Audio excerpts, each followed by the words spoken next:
All right, folks, we are back here on WLTH 1370 AM, and we were talking about COVID. And before we left, I was urging everyone to go out and read this article by Nicholas Wade at the Bulletin of Atomic Scientists, who do the Doomsday Clock. So they're not some fringe, but some fringe organization promoted by Sean Hannity or Rachel Maddow, some extreme left or extreme right, liberal, corporate, Republican, whatever. These are legit scientists. And I just wanted to read some of it to give you an idea of exactly what our media and our government has been hiding from us over the course of this pandemic. Now, after the pandemic first broke out in 2019 in December, Chinese authorities reported that many cases had occurred in the wet market, a place selling wild animals for meat in Wuhan. Mm-hmm. Now, this reminded experts of the SARS-1 epidemic in 2002, in which a bat virus spread first to civets and animals sold in wet markets from civets to people. A similar bat virus caused a second epidemic known as MERS in 2012. This time the intermediate host animal was a camel. The decoding of this virus's genome showed that it belonged to a viral family known as beta coronaviruses, to which the SARS and MERS viruses also belong. The relationship supported the idea that, like them, it was a natural virus that had managed to jump from bats via another host animal to human beings. The wet market connection, the major point of similarity with the SARS and MERS epidemics, was soon broken.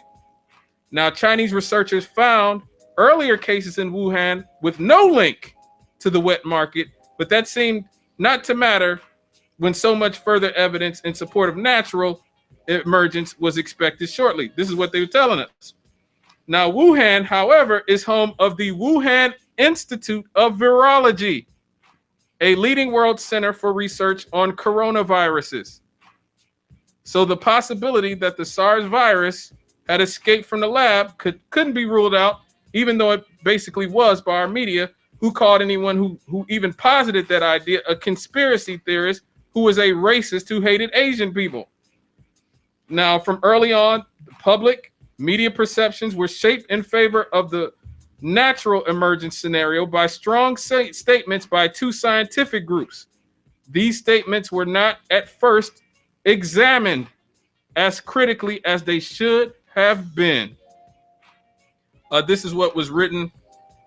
We stand together to strongly condemn conspiracy theories suggesting that COVID-19 does not have a natural origin. A group of virologists and others wrote in the Lancet magazine on February 19th of 2020, when it was far too soon for anyone to be sure of what had happened. It also said that scientists overwhelmingly conclude that this coronavirus originated in wildlife. Now, this is what they're telling us. It later turned out that this letter to the Lancet had been organized and drafted by Peter Daszak, the president of the Eco Health Alliance of New York.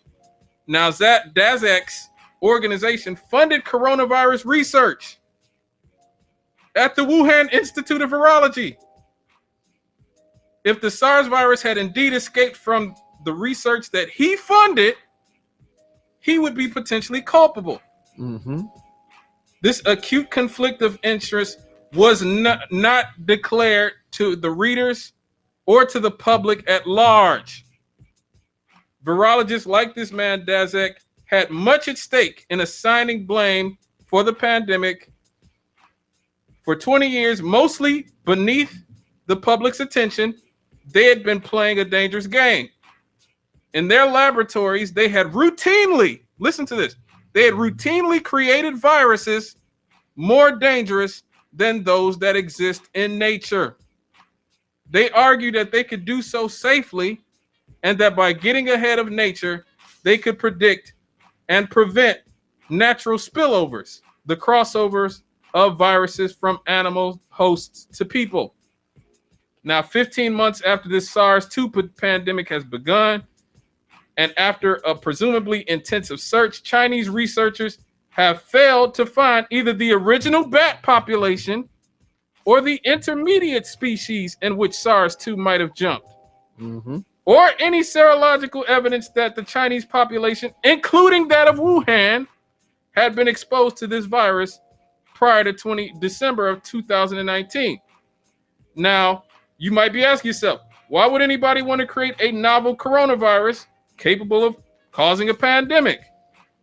Now, ever since virologists have gained the tools for manipulating a virus's genes, they have argued that they could get ahead of a potential pandemic by exploring how close a given animal virus might be to making the jump to human beings.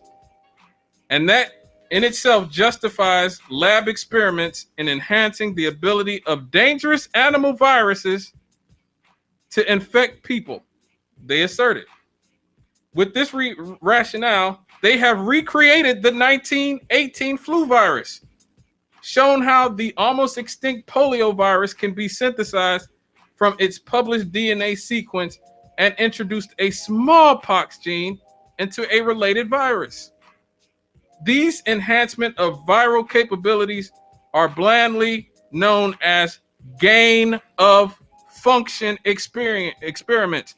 Now, folks, I want you to remember that term, gain of function, because you just heard Rand Paul essentially haranguing Dr. Fauci about these gain of function experiments at the Wuhan Institute of Technology or whatever, virology. And he completely denied it. Dr. Fauci, as we've established here on this show, is a liar. Okay? He's lied to us again. I lied to you guys last year about not wearing masks.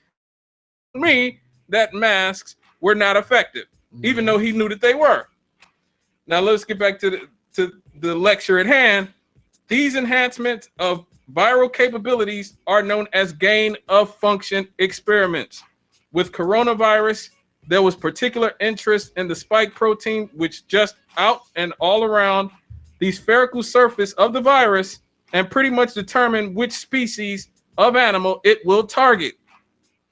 In the year 2000, Dutch researchers, for instance, earned the gratitude of rodents everywhere by genetically engineering the spike protein of a mouse coronavirus so that it would only attack cats.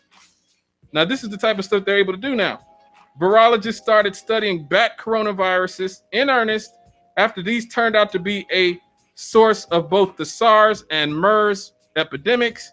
In particular, researchers wanted to understand what changes needed to occur in a bat's virus spike protein before it could infect people.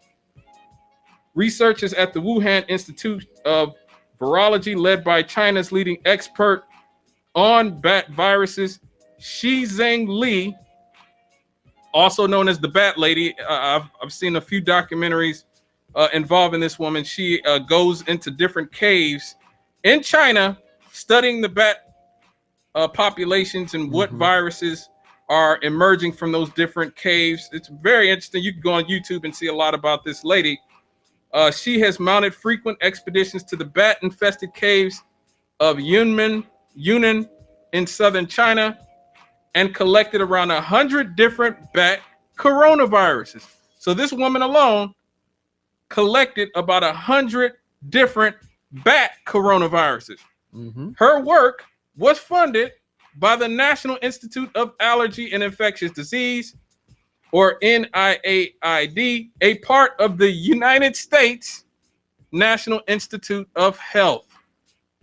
And grant proposals that funded her work, which are a matter of public record, specify exactly what this woman planned to do with all of our taxpayer dollars.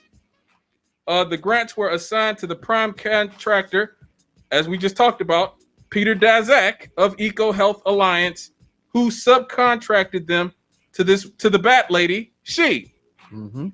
Now, there obviously is the third theory of the origin of coronavirus that this article talks about at the Bulletin of the Atomic Scientists. where they say there is a variation on the natural emergence scenario that is worth considering.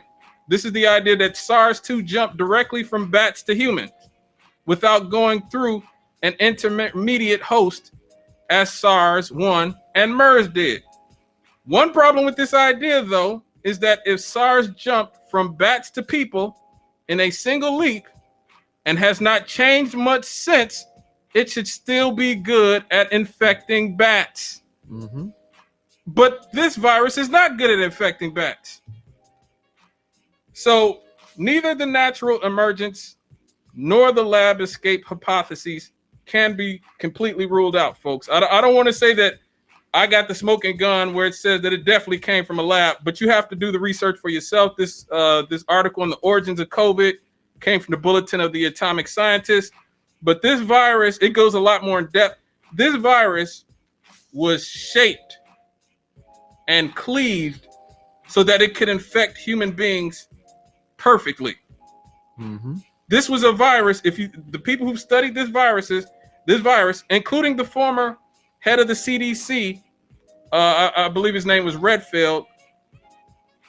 I'll play a clip by him later where he's talking about it. He said that the virus itself, and others have said that the virus itself perfectly was designed to infect human beings. As we've seen, it does not infect bat populations. So if it came from the bats, it would be good at infecting the bats. And they also have not been able to find the bats that supposedly this came from, or the other animal that this supposedly came from. And again, these are the people who said that we were crazy if we thought that the United States government, the Chinese government, and others had somehow contributed or basically caused this pandemic. This is mind-blowing stuff, Ralph. Mm-hmm. I read it, and I know the author said that, there are two sets of scenarios, but it does seem like, for the most part, his chain of evidence seems to lean pretty heavily into the notion of a escape from a lab scenario than it does of a natural species jump. And if that's the thing that struck me about it all, was I didn't see why there was such a necessity of saying no, it couldn't have come out of a lab. Exactly. What possible harm could have been engendered by saying, and this whole thing about people mistreating Asians in America behind that, I've, and I'm not going to say everybody's like me, but I saw no reason to blame American Asians for something that happened in China. I see no connection between the two. Now, if people would have wanted the United States government to boycott China or to cut off trade relations with China, I could have understood that. But why would you get mad at the family that runs the Chinese food restaurant where you get your shrimp fried rice? Exactly, and that's why. And I never understood exactly why it's more racist to say that it came from a lab in China than pushing this idea that Chinese people, regular people, are so nasty that they're keep creating all these viruses in their wet markets. And so to me, it was always about trying to put up a smoke screen to keep people, to kind of knock people off the scent of understanding that it was the establishment, the government, our government who funded this, including Dr. Fauci, who just got in front of Congress and lied to Rand Paul and everybody else in the corporate mainstream media. Was like, oh, Dr. Fauci strikes again. Dr. Fauci humiliates Rand Paul. No, he lied. He lied when he said that he did not support gain of function research. You can look this up. He and the National Institute of Health absolutely help fund the gain of function, experiments on these viruses in China. Now, this is what this ex-CDC boss, what is his name? this is something Redfield had to say about the origins of the virus. He is a virologist, has been for most of his life. If I was to guess, this virus started transmitting somewhere in September, October in Wuhan. September, October. That's my own view. It's an only opinion. I'm allowed to have opinions. Now, I am of the point of view that I still think the most likely etiology of this pathogen in Wuhan was from a laboratory, escaped. Other people don't believe that. That's fine. Science will eventually figure it out. It's not unusual for respiratory pathogens that are being worked on in a laboratory to infect a laboratory worker. It is also not unusual for that type of research to be occurring in Wuhan. The city is a widely known center for viral studies in China, including the Wuhan Institute of Virology, which has experimented extensively with bat coronaviruses. It is a remarkable conversation I feel like we're having here, because you are the former CDC director and you were the director at the time this was all happening. For the first time, the former CDC director is stating publicly that he believes this pandemic started months earlier than we knew, and that it originated not at a wet market, but inside a lab in China. These are two significant things to say, Dr. Redfield. And that's not implying any intentionality. It's my opinion, right? But I am a virologist. I have spent my life in virology. I do not believe this somehow came from a bat to a human. And at that moment in time, the virus that came to the human became one of the most infectious viruses that we know in humanity for human-to-human transmission. Normally, when a pathogen goes from a zoonotic to human, it takes a while for it to figure out how to become more and more efficient in human-to-human transmission. I just don't think this makes biological sense. So in the lab, do you think that process of becoming more efficient was happening? Is that what you were suggesting? Yeah, let's just say I have coronavirus that I'm working on. Most of us in the lab, we're trying to grow a virus. We try to help make it grow better and better and better and better and better and better so we can do experiments and figure out about it. That's the way I put it together. Wow. That's the former CDC director, Robert Redfield, who talked about exactly how likely it is that this virus came from a lab in China.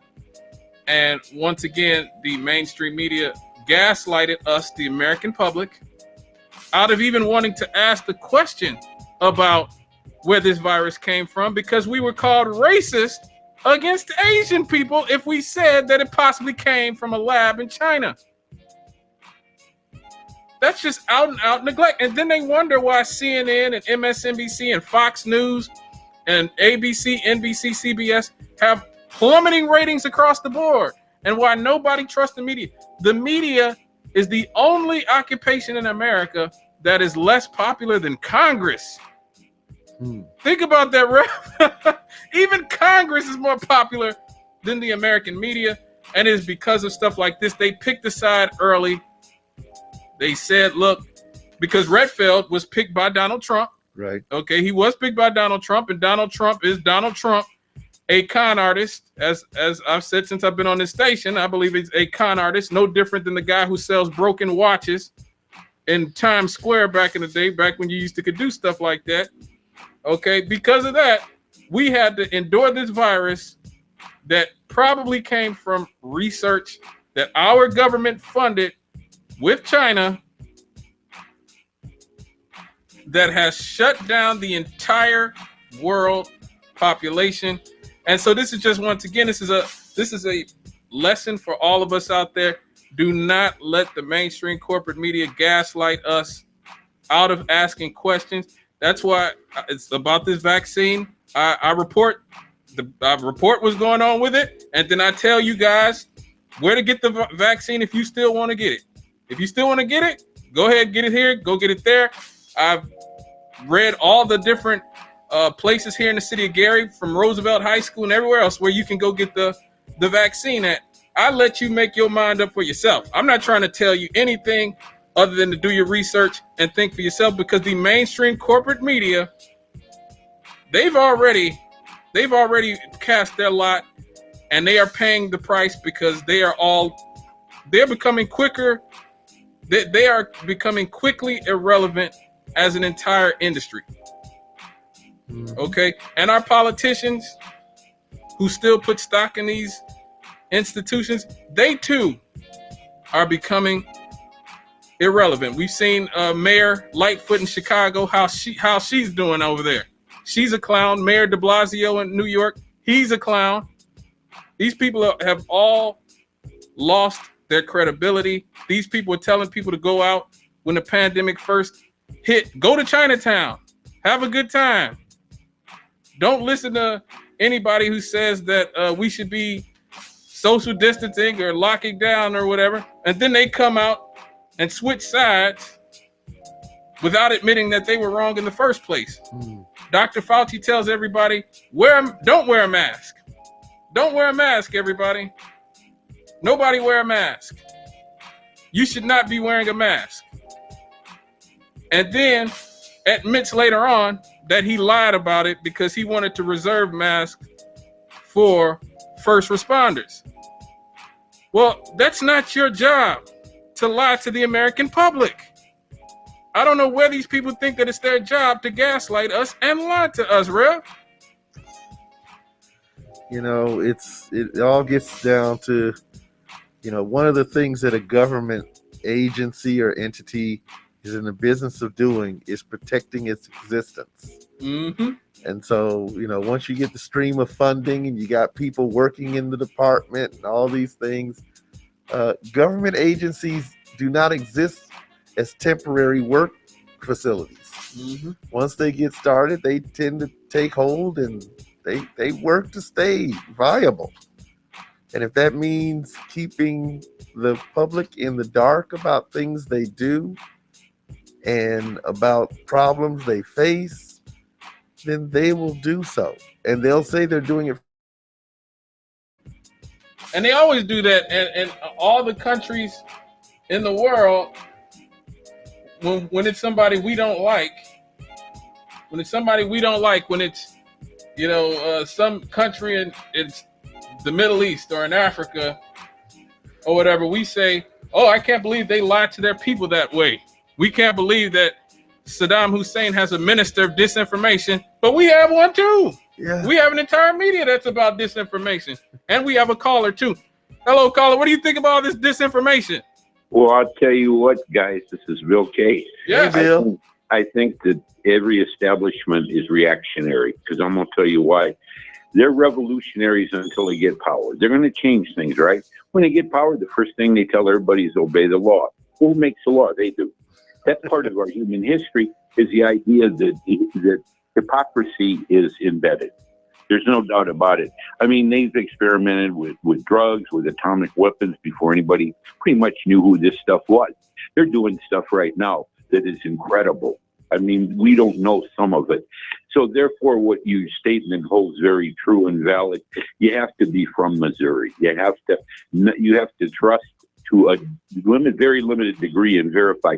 As far as these plantation politicians go, they're at the bottom. They just want a job. Let's face it. These mayors, these governors, they just want a job. You know, they want to be big shots. You know, they want to be fawned upon. They want to be called upon by the news media for a statement now and then. They live in their own world.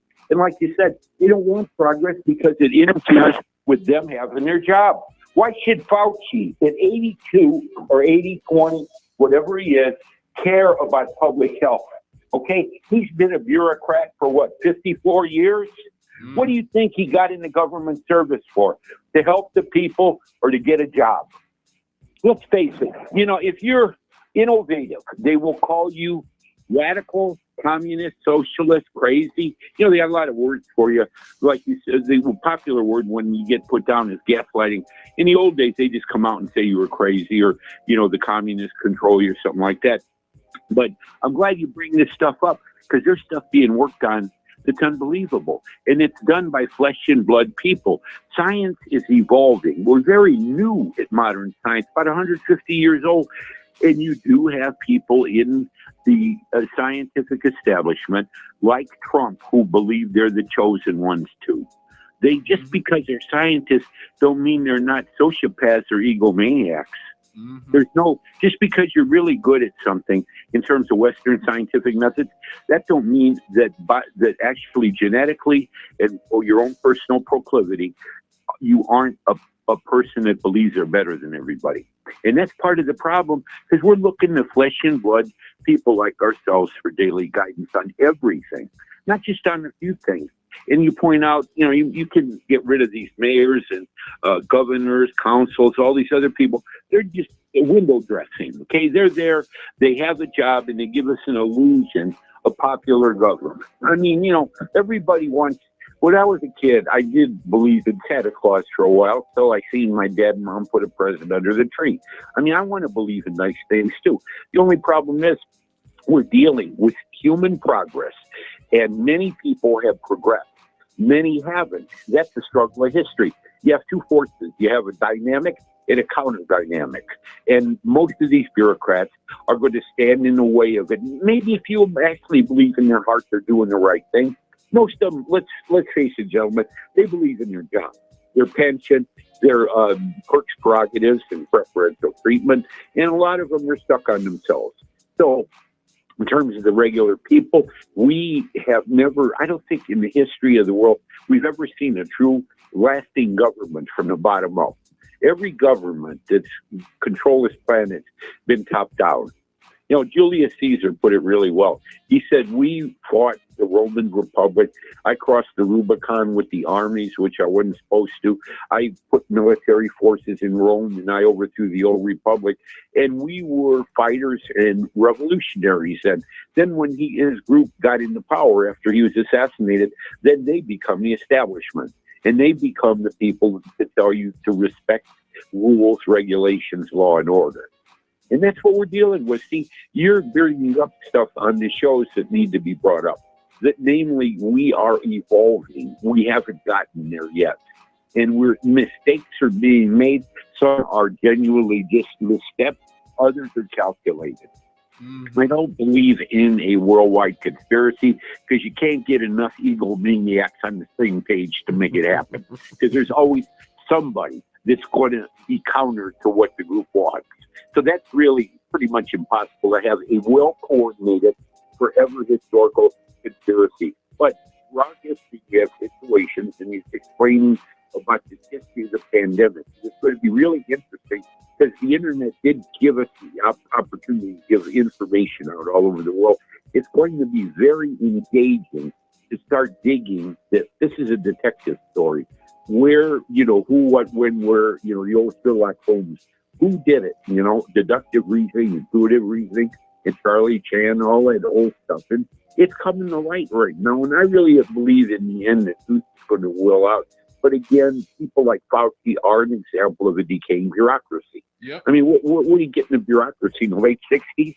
I mean, you know, that's when I'm getting out of high school. He got in the bureaucracy. Why do we keep these people around forever?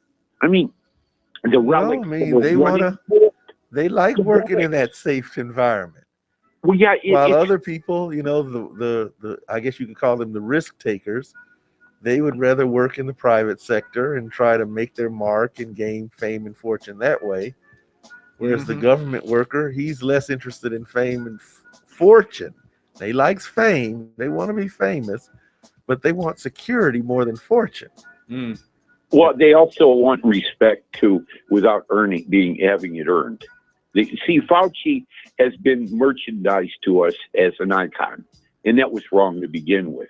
He's an old school bureaucrat that has a job in the government, and he rose through the ranks of attrition and maybe good politics. Maybe he double-crossed somebody in the right place or kissed some boss's butt or whatever, how he got to where he is. But the thing is, he's been sold to us as an icon, and he's not. He's an old man like I am, about 10 years older than me, a little bit even more than that. And he's an old guy that's been a bureaucrat, and that's what he knows how to be. And to listen to him is to listen to double talk. He doesn't really want you to think. He wants you to obey. One day they say one thing, one day they say the other. Why don't they just say, we're not exactly sure, but let's say to be safe at this point, we're going to mask up. And just leave it at that. But be humble enough to tell me how much you don't know. I mean, you know, that's the mark of the best educated people I've ever known. First thing they'll tell me is I don't know most everything. That's first thing they'll tell you, actually, is I really am learning about everything still. That they all did. Because once you begin unlocking one truth, you can see the trillions of others you didn't. And see all the things that you need to be doing that your lifespan won't allow you to do. That creates humility. You know, the more I'm on the air, the more humble I am, because I see all the things I could have done and I can't do. And that makes me humble, makes me feel like almost a failure at times because I didn't have enough impact. And it's like with the bureaucrat, what you guys pointed out is they are self-perpetuating.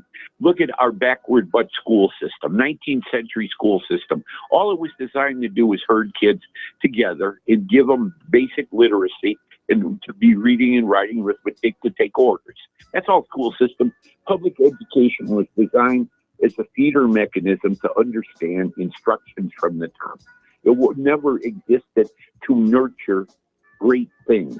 If great things happen, it happened per chance. It happened because once in a great while, an extremely unusual, committed person slips through the cracks, and maybe a few others do with her or him, and things get done a little bit. And that person usually is shot, shoved into the sideline, gotten rid of. But yeah, you're right about the whole federal bureaucracy. The U.S. Health Department, let's face what the CDC does mostly. It caters to big pharma, doesn't it? Yeah. I mean, you might as well say that they're in bed so much they need to exchange rings. Right. You know, they're married. Right. You know, that's one thing. If you understand anything about American healthcare, you know a marriage occurred. That Right. occurred a long time ago, where we first started marketing drugs after the discovery of penicillin. Our first so-called wonder drug, where they're given in World War II, penicillin to everybody. Right. VD cases, wounds. They said this is the drug of all drugs. It'll stop this type of non-viral infection, and it worked for a little bit. But that was the beginning of it. And then people said, "Wow, can we make money off of this stuff?" See, in the beginning, I don't even think the establishment realized how much money could be made off of drugs on both ends, whether the underground, you know, the drug laws, or the overground drugs. Right. Now Right. Thank you for your call, Bill. But I'll tell you one thing: keep on pointing out things to give us things to think about. You know we will. We try. And that was the great Bill K. Everybody, thank you for your call. We got to move on to the next subject. Oh yeah. Before we have to go to a But break. you know what? Let you Go know. ahead. And don't forget, you know, you can catch Bill every Monday. Yes, What's it, about yes, 10 yeah. o'clock? Yeah. And he'll probably explore this a little deeper Oh, now yeah. that we've cracked open the door. Oh yeah. Oh We'll yeah. probably go further with this. Yeah. He's heavy. Oh yeah. Yeah. Check him out every Monday at 10.